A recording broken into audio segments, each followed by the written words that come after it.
अल्लाह ने इरशाद फरमाया लौ अंज़लना हादल कुरान,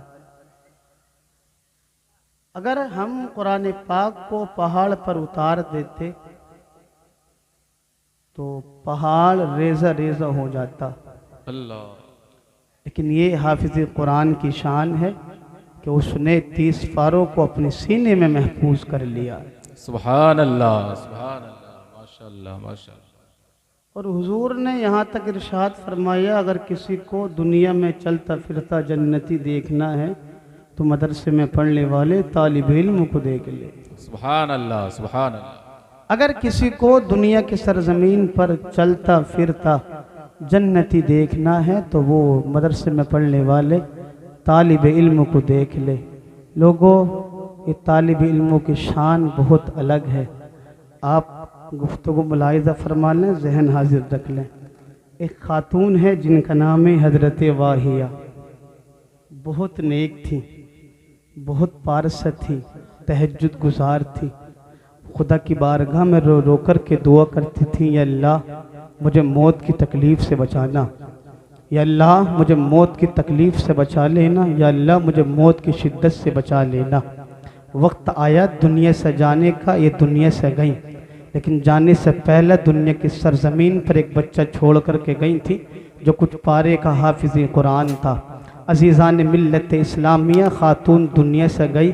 बच्चे का उसूल ये था हर जुमेरात को और जुमे को माँ की कब्र पे जाता, कुछ कुरान मुक़द्दस की सूरतें पढ़ कर के रो रो कर के खुदा की बारगाह में दुआ करता, या अल्लाह मेरी माँ को कब्र के अजाब से बचा लेना, या अल्लाह मेरी माँ को कब्र में सुकून दे देना, या अल्लाह मेरी माँ को कब्र में जन्नती लिबास जन्नती बिछोना दे देना, या अल्लाह मेरी माँ को कब्र की वहशत से बचा लेना।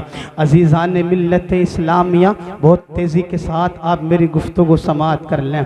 थोड़ी देर के लिए मेरी तरफ जहन रख लें। मैं आपकी बस्ती का रहने वाला हूँ, लेकिन फिर भी जहन करीब रख लें। वो बच्चा था जिसके सीने में कुछ पारे कुरान के महफूज थे।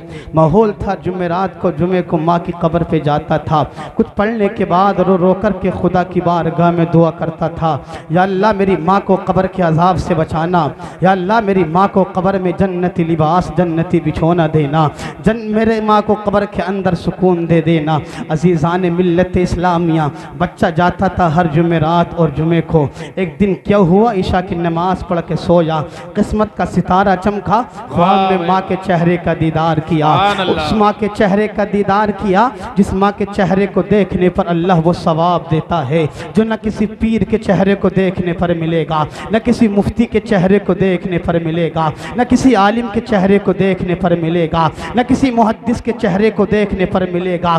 जलसे में आने वाले मुकर्रिरीन के चेहरे को देखने पर नहीं मिल सकता, न किसी इमाम के चेहरे को देखने पर मिलेगा। आप कहोगे मौलाना साहब क़िबला ऐसा क्या है माँ के चेहरे में जो न पीर के चेहरे में है, न आलिम के चेहरे में है, न इमाम के चेहरे में है, न मुहद्दिस के चेहरे में है, न मुफ्ती के चेहरे में है, न मुकर्रिरीन जलसे में आने वाले मुकर्रिरीन के चेहरे में है।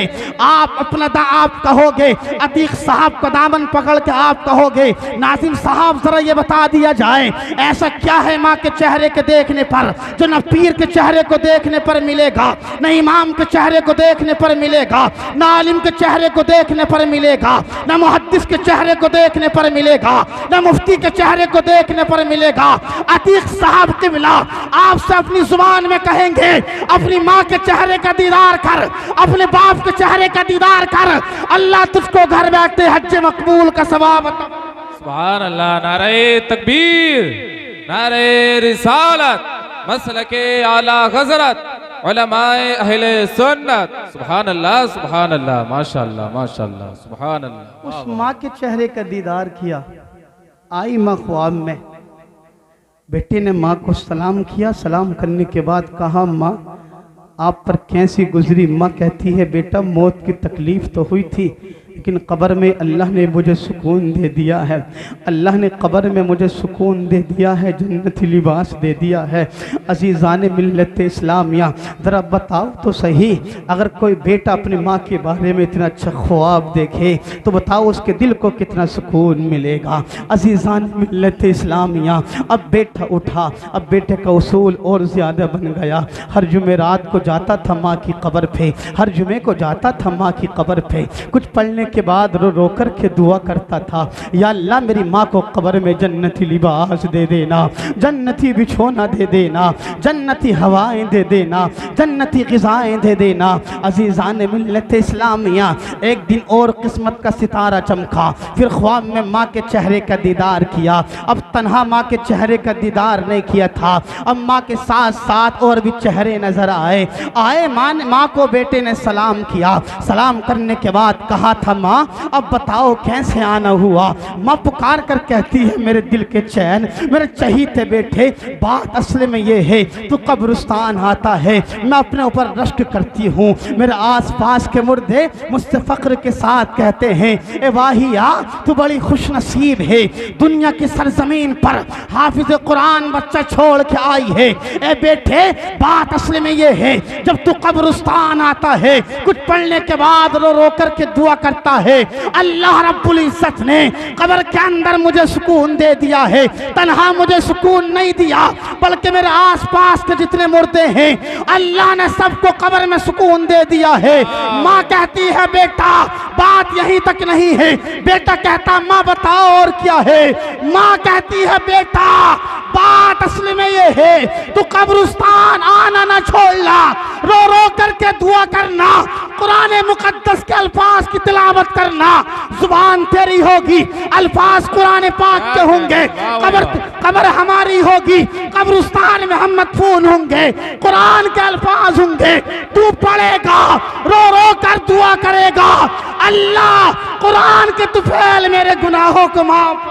सुभान अल्लाह, नारे तकबीर, नारे रिसालत, मसलके आला हज़रत। सुभान अल्लाह, माशाअल्लाह माशाअल्लाह। आज इस नौजवान का हाल क्या है, अगर माँ का इंतकाल हो जाए कब्र पे जाने तैयार नहीं है, बाप का इंतकाल हो जाए कब्र पे जाने तैयार नहीं,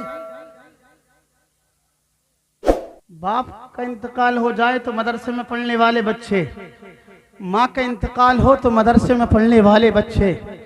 अब बात अगर यहीं तक है बच्चों की, तो भाई बच्चों को कभी हिकारत की नज़र से नहीं देखना। ये बच्चे बड़ी मेहनत करने के बाद कुरान को अपने सीने में बसाते हैं, और बात यहीं तक नहीं है, इन बच्चों को कभी हकीर मत समझना, बल्कि बच्चे तो वो हुआ करते हैं, अगर तुझ पर परेशानी आ जाए तो कहीं ना जाना, अगर तुझ पर बीमारी आ जाए तो कहीं ना जाना, बल्कि अपने गांव के मदरसे में जाना, जाने के बाद 2 बच्चे उठाना और अपने घर ले जाना और उनके लिए खाने का इंतज़ाम करना। जब खाने का इंतज़ाम तो करेगा, दस्तरखान बिछाया जाएगा, मदरसे में पढ़ने वाले बच्चे दस्तरखान पर बैठ कर खाना तनावुल फरमाएंगे। अभी खाना हलक से नीचे बाद में जाएगा, अल्लाह पहले तेरी परेशानी को दूर फरमाएगा। इसलिए मैं कहना चाहता हूँ आपसे, गालमपुर में रहने वालों, आसपास से जलसे में आने वालों, मदरसा कहीं का भी हो, गालमपुर का हो, मंसूरपुर का हो, शहबाजपुर का हो, मुबारकपुर का हो, नूरी का हो, ककराली का हो, संबल में जहाँ जहाँ कभी मदरसे हैं, किसी बच्चे को हकीर मत समझना, बल्कि ये समझ लेना ये बच्चे वो हैं जिन्होंने अपने सीने में कुरान को महफूज कर लिया है। ऐसा कुरान महफूज किया जिसका देखना इबादत, छूना इबादत, सुनना इबादत, घर में रखना इबादत। अगर कुरान पाक पढ़ने वाले बच्चों को घर में बिठाओगे, कपड़ा खरीद कर दोगे, खाना खिलाओगे, अल्लाह तुम्हारी परेशानियों।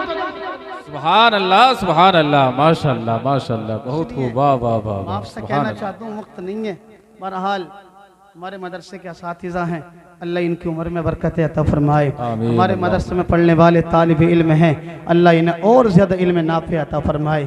आप सभी गुजारिश है, अपने बच्चों को हाफिज़ कुरान बनाओ, डॉक्टर भी बनाओ, इंजीनियर भी बनाओ, प्रोफेसर भी बनाओ, जो चाहो वो बनाओ, लेकिन हाफिज़ कुरान साथ में भी बना लो, इसलिए कि जब तुम मर जाओगे तो तुम्हारी कब्र पर डॉक्टर बाद में जाएगा, हाफिज़ कुरान पहले जाएगा। इसलिए हाफिज़ कुरान बनाओ, आलिम दीन बनाओ। अल्लाह करे आप सबको सलामत रखे, अल्लाह आप सबको मरने से पहले हुजूर के रोज़े का दीदार नसीब फरमाए। व आखिर दावाना अनिल हम्दुलिल्लाहि रब्बिल